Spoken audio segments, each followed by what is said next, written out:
lovely to be here amongst such good company and such good friends. In my first week of getting elected, I was at a press club lunch with, amongst other people, Bob Katter, and the first thing he said to me was, well, welcome here. You may be the Greens in Parliament, but I'm the anti-Greens. So it's much nicer to be back here amongst friends. And I thought the Speaker maybe had it in for us when, in allocating the speaking arrangements in the chamber, he's put me within arm's reach of Bob Katter. But I'm pleased to report that it's a kindler and gentler Parliament, so there's been no altercation so far.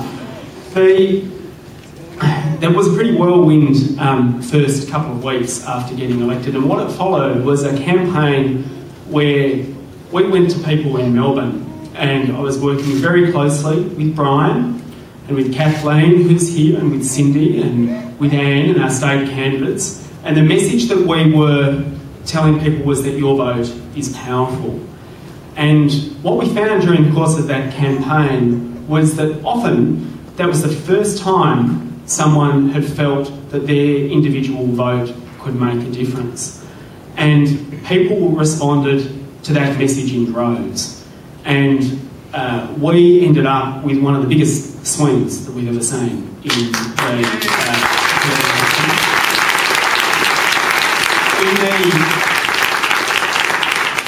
one of the booths in Fitzroy, we ended up with about 48% of the primary vote, and one of the things that I like most about that booth is not only is it a very high booth, but we came within 100 votes, or 100 or between 100 and 200 votes in that booth of having the same number of votes as the Labor and Liberal parties combined.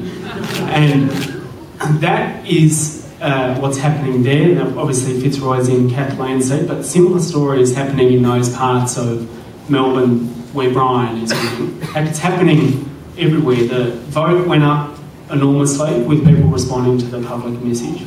And then, of course, as you know, as a result of that, I got elected, and we now have 36% of the primary vote in this seat, which is the highest anyone's ever got, and only a couple of percent away from the Labor Party.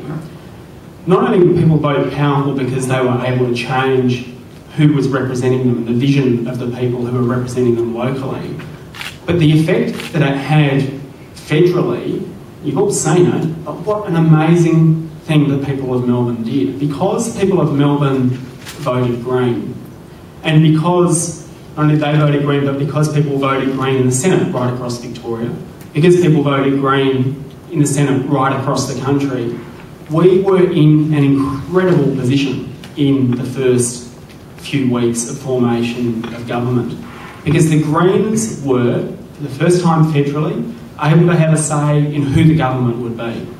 And not only who the government would be, but the conditions on which government was formed.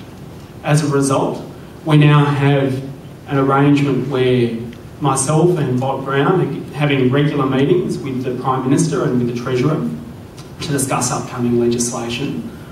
But more importantly, we were able to achieve some real gains in a very short period of time. We are now guaranteed at the next election to be having a referendum on incorporation of local government and Indigenous recognition into the Constitution, which is a phenomenal step forward.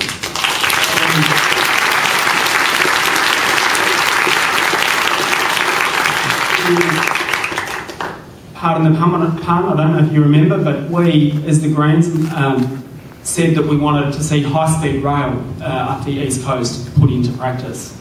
The two major parties voted that down when it was in the Senate, and then it ended up on The Age. The Age ran a poll saying, do you agree with high-speed rail? The highest ever number of votes for a poll, 13,000 people responded to that within the course of a day, with 96% saying yes. And within a couple of weeks, Labor and Liberal parties decided to change their mind and said that now they thought we should have a feasibility study into high-speed rail. As a result of the election in Melbourne, we now have it written into an agreement that we're going to have that study fast-tracked, so by April we'll have that feasibility study completed. And we also have, for the first time now, discussions going on about incorporation into the budget of measures to ensure Denticare is spread out across the country, to make sure that people on low incomes in particular have access to dental health care. All of these things because people understood their vote was powerful and people in Melbourne voted Green. One of the things that's most important to me, thinking about what Derek said, is that we have managed, people here in Melbourne, by voting Green, have managed to press the reset switch on climate change policy discussion in Australia. If you remember, under the last government, they used it as a political tool. They went and had negotiations with the Liberals, wouldn't talk to the Greens, negotiated an appalling deal, and then presented it to us and said, well, we know it's appalling, but you better vote for it. And we said, well, no, it's going to lock in failure and not going to take any action on climate change. We saw the results of that, and we saw the electoral consequences of that, with people across the country saying, we want the Greens in there to work with the major parties to get a real outcome on climate change. And now, as a result of people in Melbourne voting Green and our presence in the Senate, we have an agreement for establishment of a climate change committee that is going to look at putting a price on carbon.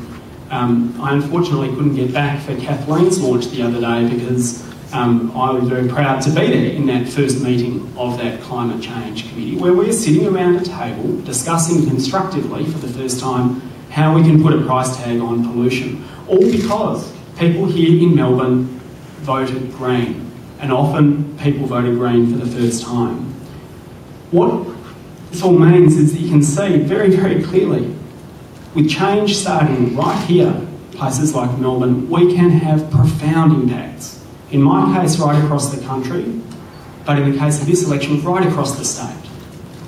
And people like Kathleen and Cindy and Anne, in particular Brian, and all the people who are running in the upper house, are now in a position to really get this state going in a different direction towards a safe, sustainable future.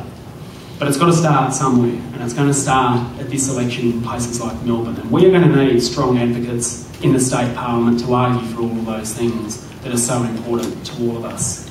And I don't think you could ask for a better advocate than Brian Walters. He's not only a founding member of the Greens and a founding member of Wild magazine with a lived commitment to the bush, that he has not only translated into a successful small business with his magazine, but really gives life to the things that he so deeply believes in. But something that I think we will all very appreciate is that his advocacy skills helped get Bob Brown off in Gorwingook protest, which many of you might remember, and that Bob's arrest came at a time where he was about to take up his spot in the Senate, and of course, had those charges stuck, the world might be quite a different place. And being a barrister myself, I'm sure that I would echo Brian saying it was only the exquisite advocacy skills of a barrister that was able to do that and single-handedly change the course of politics in this country. And so for that, and for nothing else, I think we could see what amazing, amazing things would happen here. People like Cindy, people like Kathleen, and especially Brian Walters, who we hear to launch his campaign tonight, are sitting in the Legislative Assembly after November 28. What a fantastic place Melbourne would be, and what a fantastic thing it would mean for the state. So it gives me great, great pleasure to introduce to you now Brian Walters.